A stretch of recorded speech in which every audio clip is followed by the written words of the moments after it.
ગઈ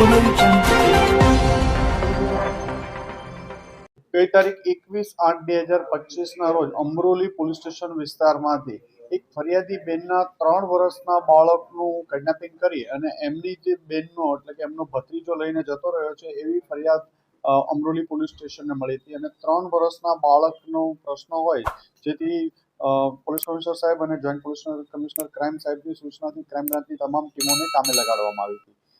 ફરિયાદી બેનનો ફોન લઈને પણ આરોપી જતો રહેલો હતો, પણ ફોન એને સ્વિચ ઓફ અહીંથી જ કરી દીધેલો. આ બાળક જે 21 તારીખે ગયો કિડનેપ કરીને 22 તારીખે Lokmanya Tilak police station Mumbai railway police સ્ટેશનની હદમાંથી એ બાળકની ટ્રેનના ડબ્બામાંથી લાશ મળી આવી હતી અને એનું ગળું કાપવામાં આવ્યું હતું. અને 3 વર્ષના બાળકનો ગંભીર પ્રકારનો ગુનો હોય, લોકમાન્ય ટિળક પોલીસ સ્ટેશનો પણ આ બાબતની તપાસ ચાલી રહી હોય.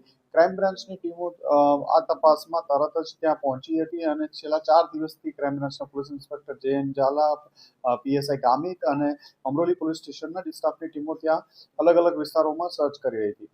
આ આરોપી સતત પોતાનું લોકેશન બદલ રહેતો હતો. દિવસમાં એકાદ વાર ફોન સ્ટાર્ટ કરી અને બંધ કરી દેતો હતો અને ગઈકાલે રાત્રે ફરીથી ડીકેસી વિસ્તારમાં રાતના ટાઈમમાં શરૂ કરતા પોલીસની ટીમોએ સતત 2-3 કલાક સુધી સર્ચ કર્યા બાદ એક જગ્યાએ દેખાતા પોલીસને જોઈ અને ભાગવા લાગતા 1 કિલોમીટર જેટલું ચેઝ કરી અને ક્રાઇમ બ્રાન્ચની ટીમે એને પકડ્યો છે. સૌ પ્રથમ એને બાંદ્રા વિસ્તારમાં એકવાર લોકેશન મળ્યું હતું, તો બાંદ્રા વિસ્તાર પોલીસની ટીમે એક દિવસ આખો બાંદ્રા વિસ્તારમાં ઘૂમતા હતા. બીજે દિવસે કુર્લા વિસ્તારમાં એકવાર ફોન ચાલુ કરીને બંધ કરી દીધું હતું, તો પોલીસની ટીમે આખો દિવસ કુર્લા વિસ્તારમાં ત્યાંથી લોકલ માણસો પાસેથી સ્કૂટર, સાયકલ, રિક્ષા આ બધું અલગ અલગ રીતે સર્વેલન્સમાં બેસીને સર્વેલન્સ કરતા હતા. ચાલીને રેલવેના પ્લેટફોર્મો, બંધ ડબ્બાઓ, કમ્પાર્ટમેન્ટ એમ ક્રાઇમ બ્રાન્ચ અને અમરોલી પોલીસની ટીમે 3 દિવસમાં રાત દિવસ જોયા વગર સતત મહેનત બાદ કાલ રાતે આને પકડવામાં આવ્યો છે. આરોપી વિકાસ બિસુદીન દયાલ શાહ એ જે મરનાર છોકરા છે એના સગા માસીનો છોકરો હતો, તો આની ઉંમર 30 વર્ષ છે. આ લોકો મૂળ સિવાન બિહાર ડિસ્ટ્રિક્ટ બિહારના રહેવાસી છે. આરોપી અગાઉ કતાર, સાઉદી અરેબિયા અને અલગ અલગ બહારના કન્ટ્રીઓમાં પણ નોકરી કરી હતી. છેલ્લા એપ્રિલથી એ ઇન્ડિયા આવી ગયો હતો, કોઈ કામ ધંધો કરતો નહોતો.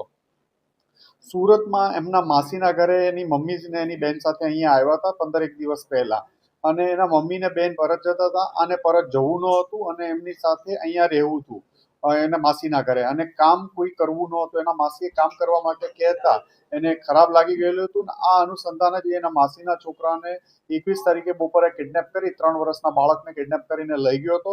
લઈ ગયા પછી એને થયું કે આને શું કરીશ, એટલે એને ટ્રેનના ડબ્બામાં એનું ગળું કાપી અને ટોયલેટમાં જ મારી અને મૂકીને ત્યાંથી જતો રહેલો હતો. આને પકડીને આગળની વધુ પૂછપરછ ચાલી રહી છે. તમારી શહેર ગામની તાજા ખબરો જોવા માટે અમારા ચેનલ સત્ય સંસ્કરણ ન્યૂઝને ફોલો અને વિડીયોને શેર કરો.